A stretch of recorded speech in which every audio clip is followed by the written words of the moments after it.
2022, año de la Revolución Cultural para la Despatriarcalización, por una vida libre de violencia contra las mujeres. Hola chicas y chicos, soy la maestra Verónica Condori Ugarte y hoy en la clase de Ciencias Naturales estudiaremos la teoría celular y la organización de la estructura de las células para el curso segundo de secundaria.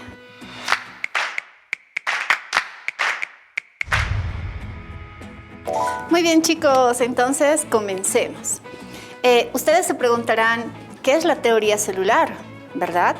La teoría celular ha sido establecida en base a las diferentes investigaciones que se han realizado por personajes reconocidos en el ámbito de la biología.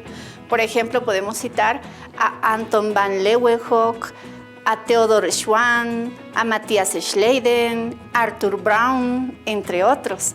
Estas personas se han dedicado al estudio de la estructura viva, tratando de identificar qué es lo que compone la estructura viva.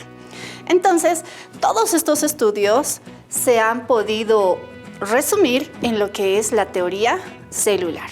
Y esta teoría celular es que nos establece tres principios fundamentales. ¿Y cuáles son estos tres principios fundamentales? El postulado número 1 nos dice que la célula es la unidad estructural, funcional de todo ser vivo. Por tanto, las células realizan las funciones vitales como la nutrición, la relación y la reproducción. El segundo postulado de la teoría celular nos indica que todos los organismos vivos están constituidos por células, es decir, que toda la materia viva en su conjunto tiene como estructura básica la célula. Y el tercer postulado de la teoría celular nos habla de que las células todas las células vienen de la división celular. ¿Qué significa esto? Que antes de una célula hija tiene que existir una célula anterior. Sin embargo, podemos hacer tal vez una aclaración al tercer postulado, ya que las únicas células que no vienen de la división celular son las células primogenias, que serían las células iniciales, a partir de las cuales habrían surgido la vida sobre la faz de la Tierra. Muy bien, entonces, si les pregunto yo y les pido que hagan esta actividad, obsérvense al espejo y díganme cuántos seres vivos observan ahí. Tal vez su respuesta será que solamente uno, ustedes, ¿verdad? Sin embargo, tomemos en cuenta que no solamente están ustedes, sino existen gran cantidad de otros organismos vivos que habitan en ustedes, en sus diferentes órganos, en la piel, por ejemplo, e incluso existen organismos que están en el ambiente, ¿no? Por ello, cuando hablamos nosotros de la organización de la estructura celular, nos vamos a referir principalmente a la clasificación en dos tipos de células. ¿Cuáles son? Las células procariotas, que podemos identificar acá una célula procariota, y las células eucariotas, en este caso vegetal, y la célula eucariota animal. Muy bien, entonces estudiemos cuáles son las partes principales de la célula eucariota y cuáles son sus características también. Aquí podemos observar en esta imagen una célula procariota. ¿Cuál es la característica principal de las células procariotas?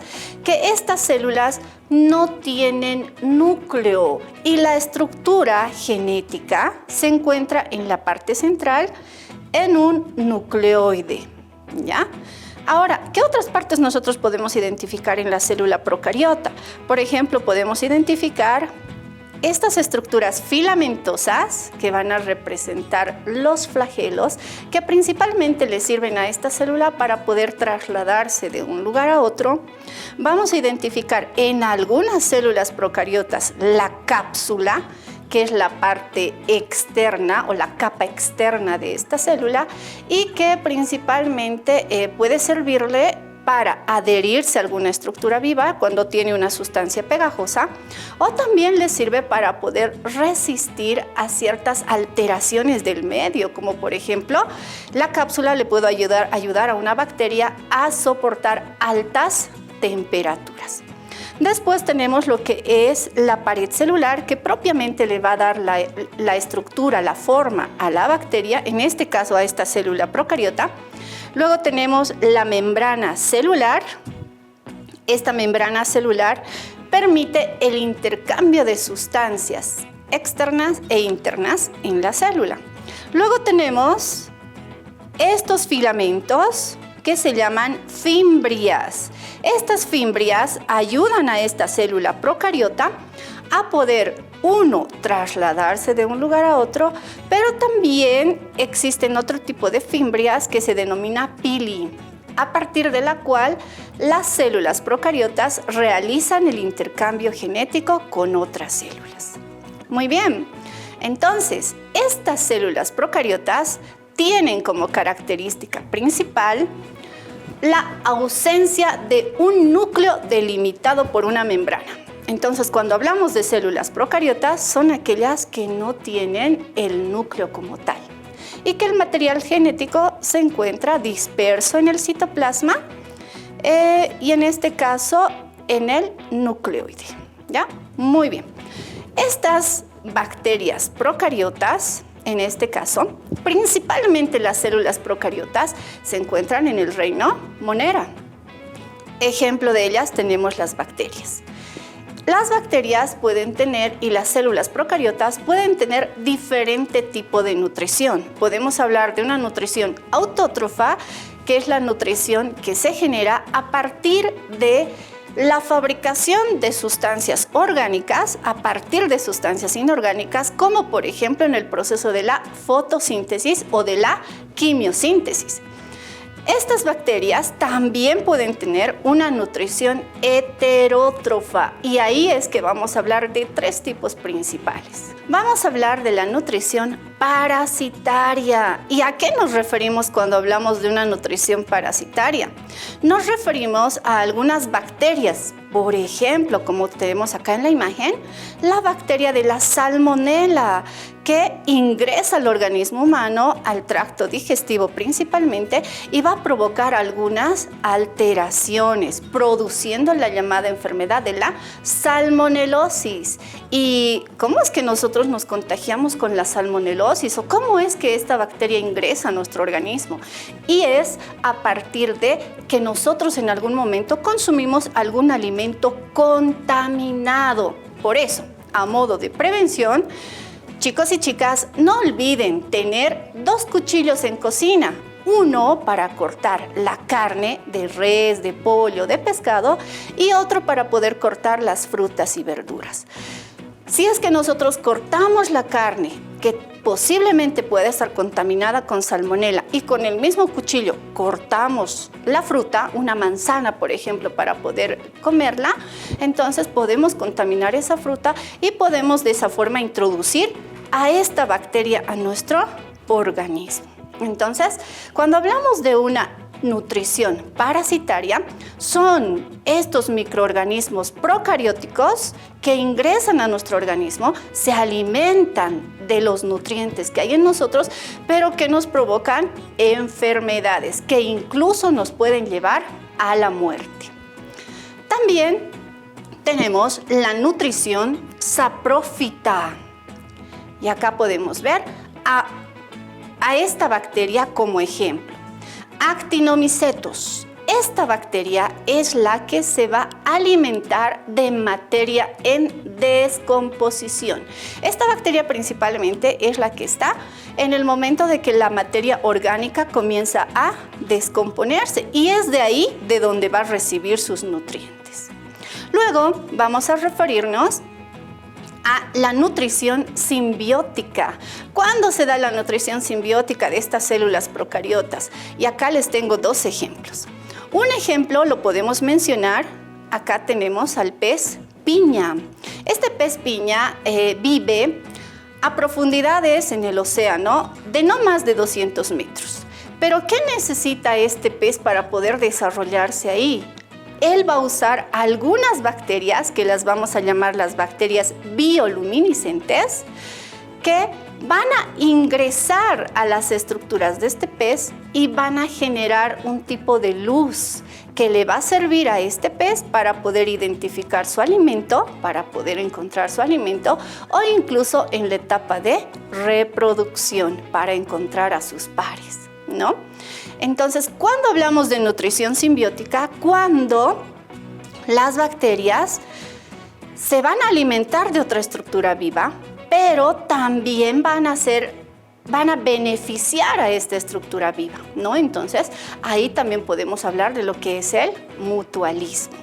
Por último, tenemos acá el Lactobacillus, que también es un tipo de bacteria y por tanto es un organismo procariótico que es benéfico para nosotros. Generalmente se va a encontrar en el tracto digestivo y en el tracto urinario.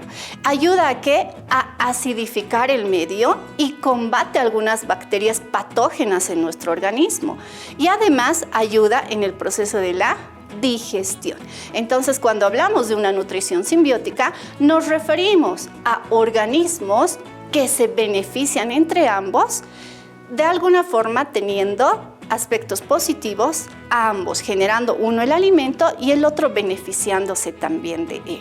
Muy bien, hemos hablado de las células procariotas. Ahora nos corresponde hablar de las células eucariotas.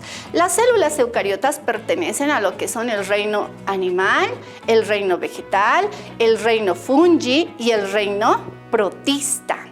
Y principalmente de la variedad de células eucariotas que existen, vamos a hablar de dos en particular: la célula vegetal y la célula animal, en este caso la célula humana.